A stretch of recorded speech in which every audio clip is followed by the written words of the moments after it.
friends, welcome back to Kongo Adugale. இன்னைக்கு நம்ம பார்க்க போற ரெசிபி ராகி களி எப்படி பண்ணனும்னு அதுக்கு என்ன தேவையானங்கிறது நம்ம இப்ப பார்க்கலாம் வாங்க.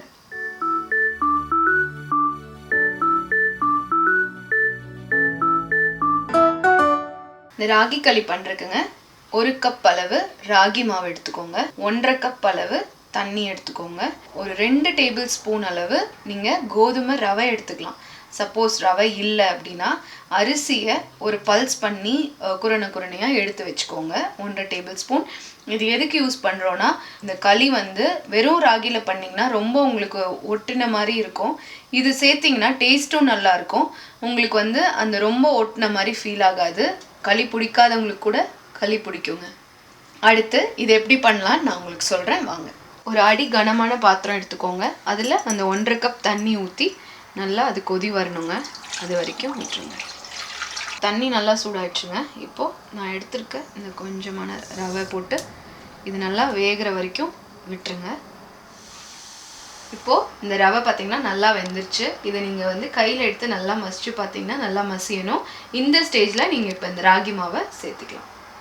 நீங்கள் ஃபஸ்ட்டு இது போடுறதுக்கு முன்னாடி என்ன பண்ணணுன்னா, அடுப்பு வந்து நீங்கள் சிம்மில் வச்சுக்கோங்க. சிம்மில் வச்சுட்டு தான் இந்த மாவை நீங்கள் ஆட் பண்ணணும். ஸோ ஜஸ்ட் ஆட் பண்ணிவிடுங்க. ஆட் பண்ணி நீங்கள் எதுவுமே டிஸ்டர்ப் பண்ணக்கூடாது. அப்படியே என்ன பண்ணுறீங்கன்னா ஒரு மூடி போட்டு நீங்கள் அதைய மூடி வச்சிடணும். ஸோ இந்த ஸ்டேஜில் நீங்கள் கலக்காதீங்க, எதுவும் பண்ணாதீங்க. மூடி ஒரு 5 மினிட்ஸ் வைங்க. வச்சுட்டு நீங்கள் கலக்குனீங்கன்னா ரொம்ப ஈஸியாக இருக்கும். புருடாக வராமல் இருக்கும். இது 5 நிமிஷம் நீங்கள் இந்த க்ளோஸ் பண்ணி வச்சுருக்கீங்க. அதே டைமில் நீங்கள் ஒரு பாத்திரத்தில் கொஞ்சமாக சுடு தண்ணி வச்சுக்கோங்க. ஏன்னா ஒரு மாவு ஒரு மாதிரி இருக்குங்க. ஸோ நீங்கள் இப்போ இந்த கலக்கிறப்ப தண்ணி பத்தலைன்னா சுடு தண்ணி தான் ஊற்றணும். அதனால சேஃப்டிக்கு சுடு தண்ணி வச்சுக்கோங்க. இப்போ 5 நிமிஷம் ஆயிடுச்சுங்க. இது திறந்து இது கிளறதுக்கு முன்னாடி நான் உங்களுக்கு என்ன மாதிரி கரண்டி யூஸ் பண்ணால் நல்லாயிருக்கும்னு சொல்கிறேன். ஸோ இப்போ ஃபஸ்ட்டு நீங்கள் உட்டன் கரண்டி யூஸ் பண்ணால் ரொம்ப கம்ஃபர்டபுளாக இருக்கும். இது கிளறதுக்கு உங்களுக்கு ஈஸியாக இருக்கும். அப்படி உங்ககிட்ட உட்டன் இல்லை, இந்த மாதிரி கரண்டி தான் இருக்குன்னா இதில் நீங்கள் இந்த பின்பக்கமாக வந்து கலர்னிங்கன்னா ஈஸியாக இருக்கும். ஓகேங்களா? இதை எப்படி கலர்லான்னு பார்க்கலாங்க. 5 மினிட்ஸ் ஆயிடுச்சு. ஓப்பன் பண்ணிட்டேன். ஸோ நீங்கள் ஃபஸ்ட்டு இதை இப்படி நல்லா இது பண்ணிக்கோங்க. பண்ணிவிட்டு நல்லா கலரி விடுங்க. இப்போது தண்ணி பத்தலைன்னா நீங்கள் இனி கொஞ்சம் சேர்த்துக்கலாம். சுடு தண்ணியாக சேர்க்கணுங்க. நல்லா கலரணும். அப்போ தான் வந்து உங்களுக்கு அந்த புருடாக வராது.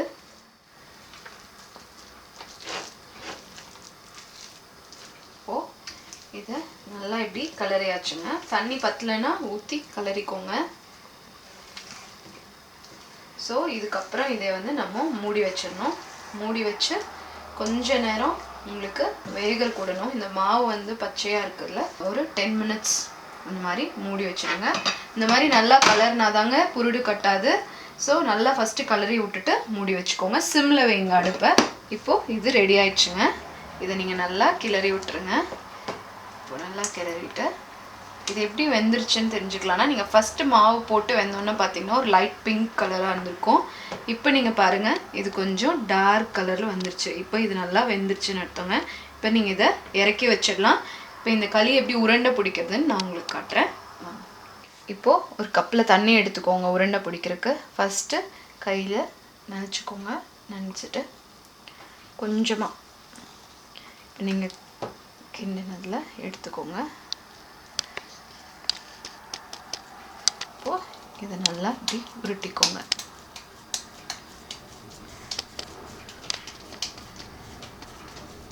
இப்போ இதை அப்படியே இதில் வச்சுக்கோங்க. மறுபடியும் நல்லா கை நனைச்சிட்டு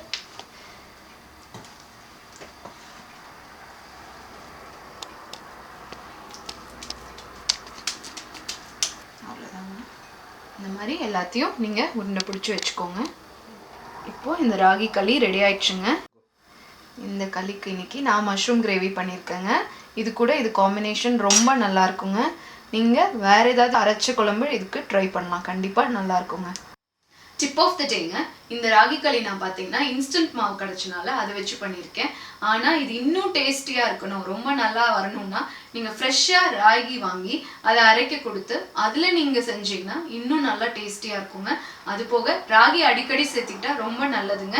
ஏன்னா அதில் அயன் கண்டென்ட் ரொம்ப ஜாஸ்தி. லேடிஸ் அண்ட் குழந்தைங்க எல்லாத்துக்குமே அது ரொம்ப நல்லதுங்க.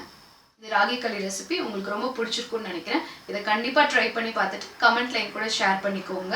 மற்றும் இந்த வீடியோவை லைக் பண்ணுங்க, ஷேர் பண்ணுங்க, கொங்கு அடுக்கலைக்கு சப்ஸ்கிரைப் பண்ணுங்க.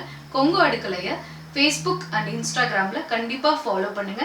அடுத்த வீடியோவில் நல்ல இன்னொரு ரெசிபியோட நான் உங்களை சந்திக்கிறேன். Bye from Jeevitha.